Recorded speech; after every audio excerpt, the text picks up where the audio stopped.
नमस्कार 99 न्यूज़ के शिल्पांचल की खबरों में आपका स्वागत है। मैं हूं तबरेज़ अनवर। आसनसोल नगर निगम चुनाव के मद्देनज़र वार्ड नंबर 66 में अशोक पासवान के समर्थन में अभिजीत घटक ने चुनाव प्रचार किया और अशोक पासवान के समर्थन में वोट मांगे।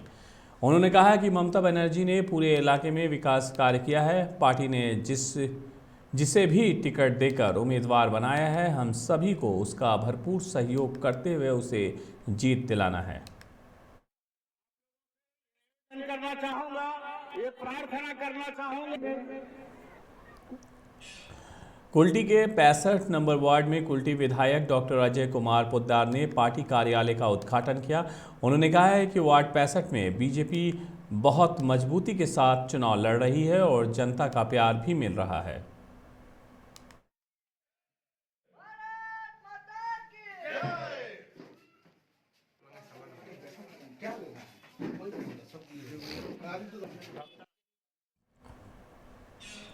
आसनसोल में गंगा सागर एक्सप्रेस के कोच नंबर D2 में काशीताड़ और जामताड़ा रेलवे स्टेशन के बीच कुछ युवक ने अपना परिचय TTE के रूप में दिया और टिकट चेकिंग शुरू कर दी और पैसे की वसूली भी करने लगा। इसी दौरान कुछ रेल यात्रियों ने शक के आधार पर उनका पहचान पत्र चेक किया तो वो नकली TTE निकले, जिसके बाद यात्रियों ने एक फर्जी TTE को पकड़कर RPF को सौंप दिया है, जबकि 4 भागने में सफल रहे। आसनसोल वार्ड 31 से CPIM की प्रत्याशी महिला शिक्षक तनुश्री राय ने आज रेलवे कॉलोनी, बेल दंगल सहित कई क्षेत्रों में घूम कर प्रचार किया। इस दौरान उन्होंने कहा है कि हमारी जीत होने पर सबसे पहला काम गरुई नदी की साफ सफाई कराना है।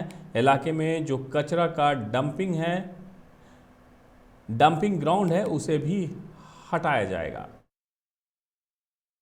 হেঁটে যাচ্ছি, মানুষের কাছে প্রচারে যাচ্ছি। বাড়িতে তো বেশি লোক নিয়ে যাওয়া এই ধরনের পরিস্থিতিতে কোভিড সিচুয়েশনে ঠিক নয়। তাই আমরা রাস্তায় ছোট ছোট স্কোয়াড করছি, মানুষের কাছে আমরা কি চাই সেটা বলছি। এটাই আমাদের আজকে কর্মসূচি ছিল। মানুষের কাছে ভালো সাড়া পাচ্ছি, মানুষ বলছে জিতবেন, আপনি পাশে থাকবেন, তাই আপনাকে ভোট দেব। গত যে পৌরসভা নির্বাচনে যাকে জিতিয়েছিলেন আপনারা, তিনি रानीगंज के 34 नंबर वार्ड से भाजपा प्रत्याशी आनंद कुमार साहू ने प्रधानमंत्री नरेंद्र मोदी की तर्ज पर मन की बात कार्यक्रम का आयोजन किया। इसके तहत रानीगंज विधानसभा कार्यालय में उन्होंने भाजपा कार्यकर्ताओं के साथ बैठक कर प्रधानमंत्री के विकास कार्य को जनता तक पहुंचाने का निर्णय लिया। इस मौके पर आनंद कुमार साहू ने कहा है कि आज से मन की बात अभियान की शुरुआत की गई है। उन्होंने विश्वास जताया है कि प्रधानमंत्री नरेंद्र मोदी ने पिछले 7 सालों में देश के विकास के लिए जो कार्य किए हैं, उससे आज देश की जनता के मन में नरेंद्र मोदी की एक अमिट छवि बन गई है। मोदी जी का 2022 का पहला मन की बात है, जो हम लोग आज का प्रचार शुरू कर रहे हैं। मन की बात पहले मोदी जी का पहले सुनने के बाद फिर हम लोग आज का प्रचार अमृतसर गाँव से शुरू करेंगे। कौन कौन प्रेजेंट उपस्थित हैं? इसमें हमारे डॉक्टर विजन मुखर्जी, दुबे जी और हमारे वार्ड के सारे जो कार्यकर्ता हैं, जो सक्रिय कार्यकर्ता सभी हैं। आपका नाम परिचय बोलिए। आनंद शॉ। आसनसोल नगर निगम के 106 वार्डों के कन्वेंटर विशु दासन उर्फ दासू आज रानीगंज 88 नंबर वार्ड से TMC प्रत्याशी नेहा साव के समर्थन में प्रचार करने पहुंचे। इस मौके पर एक सभा का आयोजन किया गया, जिसमें दासू ने कहा कि ममता बनर्जी ने पिछले 10 सालों में विकास के जो कार्य किए हैं उसके बारे में लोगों को घर घर जाकर बताएं और नेहा साव के समर्थन में मतदान करने की अपील करें। और आपको प्राप्ति हुआ, आपका वार्ड का प्राप्ति हुआ नेहा से। ये एक संगठन का साथ है भाई, प्लीज पहले से जोड़ित हुए संगठन का हेड है महिला तृणमूल कांग्रेस। एक्टिव पर्सन है, दिन रात काम कर सकता है, दौड़ सकता है, उसको पार्टी यहाँ प्राप्ति बनाया।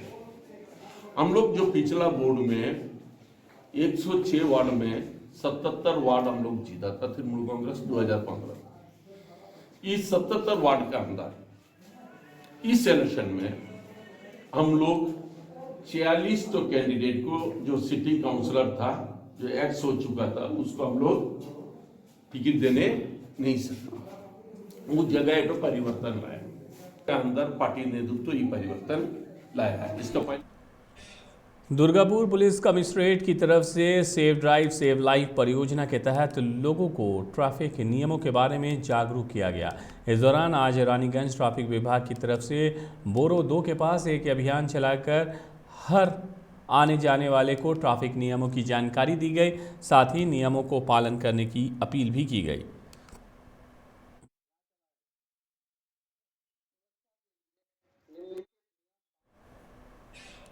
पुरुलिया के नितूरिया में मदनडी गांव के करीब स्थित ब्रिंची धाम में रविवार को जिला तृणमूल कांग्रेस की ओर से वन भोज का आयोजन किया गया था, जिसमें तृणमूल कांग्रेस जिला अध्यक्ष सोमेन बेलथरिया भी शामिल हुए, जहां कार्यकर्ताओं ने उनको गुलदस्ता और शॉल ओढ़ाकर स्वागत किया। इस वन भोज में सैकड़ों तृणमूल कांग्रेस समर्थकों ने भाग लिया।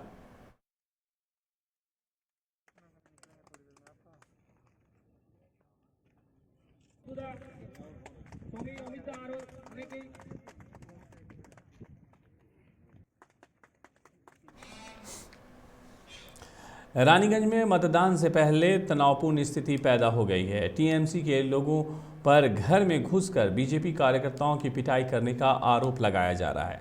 हालांकि तृणमूल कांग्रेस ने इस घटना को आंतरिक संघर्ष करार दिया है। घायल बीजेपी कार्यकर्ता का नाम अरविंद सिंह बताया जा रहा है। वहीं घटना के विरोध में भाजपा कार्यकर्ताओं ने रानीगंज थाने में इसकी शिकायत भी दर्ज कराई है। भाजपा कार्यकर्ता घायल अरविंद सिंह ने कहा है कि स्थानीय तृणमूल नेता सुशांत दत्त अक्सर उन्हें फ़ोन पर भाजपा में शामिल नहीं होने की धमकी देते थे। उन्होंने ही मुझ पर हमला करवाया।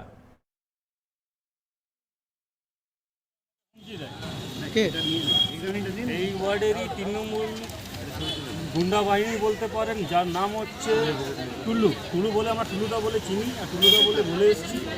আমাকে ফোন করে হুমকি দেয়, বাড়ির থেকে বেরো, তোমরা আমি দেখে নিচ্ছি। হ্যাঁ, তুই বিজেপি করিস, আমি দেখে নিচ্ছি। তো বিজেপি এই জায়গা থেকে মানে অসুবিধাভাবে আমাকে গালাগালি করে। ঠিক আছে, কিছুক্ষণ পর যখন বাড়ির থেকে বেরোয়, আমি সঙ্গে সঙ্গে আমাকে এসে পরে আমার উপরে চড়া হয়। আমার চশমার কাজ আমার এখানে ঢোকে। তৃণমূলের আসল চরিত্র আজকে দেখতে পারলাম। এই শান্ত রানীগঞ্জকে আজকে অশান্ত করার চেষ্টা আছে। তৃণমূলের কাছে তো ক্যাডার নাই, শুধু গুন্ডা বাহিনী আছে। আজকে আমার একটা কর্মী যে বাড়িতে বসেছিল, তার বাড়িতে গিয়ে ওকে মেরে এসছে। এটা কি মানে? মানে বিজেপি করছে, তার মানে কি ওকে ঘরে ঢুকে মেরে দিবে? এই তো তৃণমূলের চাল চরিত্র। কত নম্বর ওয়ার্ডে ঘটনাটা? এটা 92 নম্বর ওয়ার্ডের ঘটনা। প্রত্যেক দিনে আমি 7-8টা মিটিং করে ঘুরছি। আমি একটা জায়গা দেখি নেই বিজেপি ক্যাডারকে, আমি দেখি নেই না বিজেপি নেতৃত্বকে দেখি নেই। কেন তৃণমূল কংগ্রেস বিজেপি লোককে মেরে হাইলাইট করতে যাবে বলুন আপনি? আমরা তো কোই জায়গাতে নেই হাইলাইট করার। তৃণমূল কংগ্রেস নিজে প্রচার করছেন, নিজে এগিয়ে যাচ্ছেন, মানুষ তৃণমূল কংগ্রেসের ফেভারে আছেন। বিজেপি যে স্বপ্ন দেখছিল, ছেলে রানীগঞ্জের সন্তান, বাংলার সন্তানকে উপর হামলা হলো, আতঙ্কের পরিবেশ তৈরি করা হচ্ছে। রানীগঞ্জ নাকি তারা বলে তাদের খুব ভালো অবস্থা। এতই যদি ভালো অবস্থা, তাহলে এই অবস্থা করছে কেন? তারা মানুষকে ভয় দেখাচ্ছ কেন? আর এখানকার এমএলএ সিপিএম এর বাড়িতে হামলা হলে উনি বাড়িতে চলে যান, না সিপিএম এর হামলা করা যাবে না। কিন্তু তৃণমূলের কর্মীকে মেরে ঘর ঢুকিয়ে দিল, রক্ত বের করে দিল, হত্যা করার চেষ্টা করলো। তৃণমূলের বিধায়ককে জিজ্ঞেস করি, কেন এখন চুপ আছেন কেন? আপনি তো নাকি ঠিক সাধু স্বামী বিবেকানন্দ, রামকৃষ্ণ পরমহংস, তাদেরকে নিয়ে, তাদের ভাবনা নিয়ে চলেন। তাহলে বিজেপি যখন মার খাচ্ছে তখন আপনার বুদ্ধিশুদ্ধি নেই? হ্যাঁ, সিপিএম এ মার খেলে আপনি চলে যান তার বাড়িতে, না সিপিএম এর উপর হামলা করা যাবে না। আর তৃণমূলের উপর হামলা করো, এই কালচার, এটা হ্যাঁ বিজেপির উপর হামলা করো। তৃণমূল লোকরা বিজেপির উপর হামলা করতে পারে, এই কালচার। কিন্তু এরা ভুলে গেছে পোস্ট ফোর ভাইলেন্সে যারা ছিল, অনেকে জেলের ভেতরে আছে, কেউ ছাড়াতে পারছে না। আর অনেকের কাছে দেখবেন সিবিআই নোটিশ আসছে। এটাও যারা করছে, রানীগঞ্জে ভাবছে এরকম আতঙ্ক পরিবেশ তৈরি করবে, আমরা ছেড়ে দেবো না। কিন্তু आसनसोल नगर निगम चुनाव को लेकर राजनीतिक सरगर्मी शिल्पांचल में तेज हो गई है। सभी राजनीतिक दलों के स्टार प्रचारक अपने प्रत्याशियों के समर्थन में लगातार प्रचार में जुटे हैं। इसी क्रम में आज राज्य के कानून मंत्री मलय घटक ने वार्ड 84 के तृणमूल प्रत्याशी देवाशीष सरकार के समर्थन में चुनावी सभा किया। उन्होंने केंद्र की भाजपा सरकार पर जमकर हमला बोला। उन्होंने कहा कि देश की भाजपा सरकार आज देश को विनाश की ओर ले जा रही है। आज देश की संपत्ति को बेचा जा रहा है। আমি একটাই অনুরোধ করবো আপনাদের কাছে করজোড়ে যে দয়া করে এই ওয়ার্ডে বিগত 10 বছর তৃণমূল কংগ্রেসের প্রার্থী যেতে দিন, 15 বছর যেতে দিন। ওয়ার্ড অনেক পিছিয়ে গেছিল।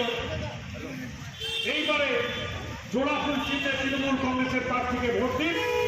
আমি কথা দিচ্ছি, আমরা একসঙ্গে কাঁধে কাঁধ মিলিয়ে হাতে হাত মিলিয়ে এই ওয়ার্ডের যে কাজ বাকি আছে সেই কাজ আমরা করবো এবং করবো।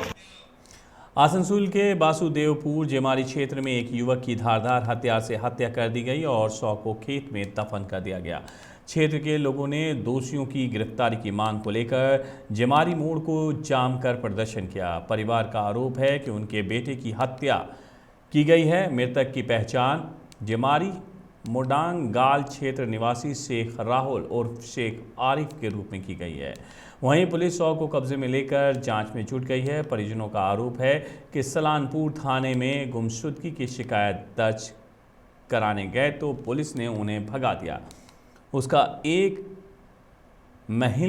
महिला के साथ प्रेम संबंध था। उसके पति और दोस्तों ने मिलकर उसकी हत्या की है।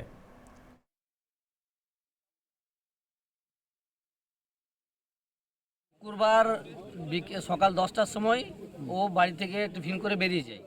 তারপর থেকে আমরা কোনো ওর হদিশ পাচ্ছিলাম না। তারপর আমরা যখন আলোচনা শুরু করলাম কোথায় গেছে, তো আমরা কালকে গিয়ে ওই মেয়েটাকে খুঁজে পেলাম। মেয়েটাকে যখন জিজ্ঞেস করলাম তো মেয়েটা বলছে, দেখো রাহুল এখানে, আমি যে জিজ্ঞেস করলাম যে রাহুল কোথায়, তো বলছে রাহুল এখানে নেই। তো রাহুল কোথায় আছে, তো বলছে রাহুলকে আমাকেও লাস্ট কল করেছিল কালকে 10:30টার সময়। বাসুদেব জেমারি করে একটা গ্রাম আছে, এখানে একটা মাঠে একটা ডেড বডি পুলিশ খবর পেয়েছিল। পুলিশ এখানে এসে ডেড বডিকে উদ্ধার করে হসপিটালে পাঠিয়েছে। এখানে কিছু লোক ছিল, ওরা ওদের অ্যালিগেশনটা জানিয়েছে, ওরা কমপ্লেন দেবে, পুলিশ লিগাল অ্যাকশন করে এটা ইনভেস্টিগেশন করে। কি মনে হচ্ছে ঘটনাটি খুনের ঘটনা? এখন এটা ইনভেস্টিগেশন করে জানা যাবে। बराकर हनुमान चढ़ाई स्थित उत्सव मैरिज हॉल में वार्ड 69 के तृणमूल प्रत्याशी सुमिता घोष ने महिलाओं के साथ सभा की। सभा में महिलाओं की सुविधा, असुविधा और आगामी चुनाव के बाद करने वाले कार्यों को लेकर सुमिता घोष ने चर्चा की। उन्होंने बताया कि तृणमूल सरकार में राज्य में सर्वांगीण विकास हुआ है। वहीं चुनाव के बाद हम यहाँ महिला संगठन को लेकर और उन्हें स्वनिर्भर करने के लिए ट्रेनिंग सेंटर खोलने का प्रस्ताव रखा है। साथ ही युवाओं के लिए स्टेडियम और बच्चों के लिए पार्क बनाने जैसी योजनाओं पर काम करने का भी वादा किया।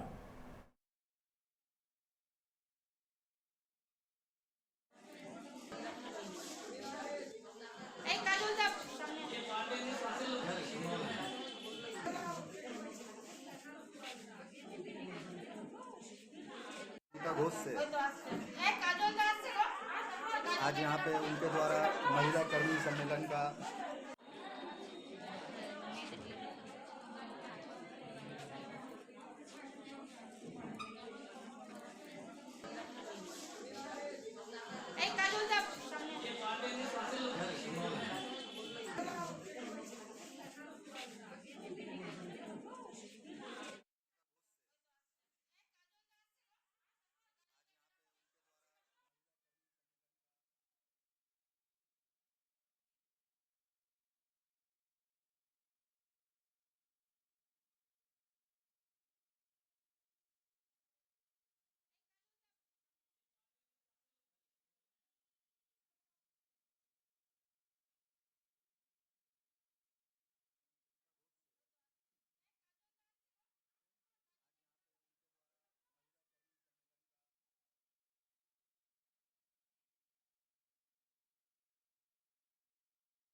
সবাইকে আজকে এখানে ডেকেছি, সবাই একত্রিত হয়েছে আমাদের ভোটের পারপাসে সমস্ত মমতা ব্যানার্জির হাতটাকে শক্ত করার জন্য।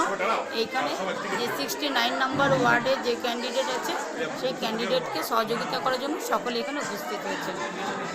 वार्ड में आप डोर टू डोर प्रचार कर रहे हैं, तो यहाँ की जनता का कैसा रिस्पॉन्स आपके साथ में? ডোর টু ডোর যাচ্ছি আমি, প্রত্যেক জনতা আমাকে ভালো রেসপন্স দিচ্ছেন। যেহেতু আমি গত 15 বছরের আগে ছিলাম কাউন্সিলর, সেই হিসাবে সবাই আশাবাদী আমার প্রতি। ওই জন্য সবাই বলছেন যে আমরা মমতা ব্যানার্জির হাতকে শক্ত করার জন্য আপনাকেই আমরা চাই। 60 वार्ड नंबर में कैंडिडेट है ममता बनर्जी का बहुत करीब का सुमिता घोष।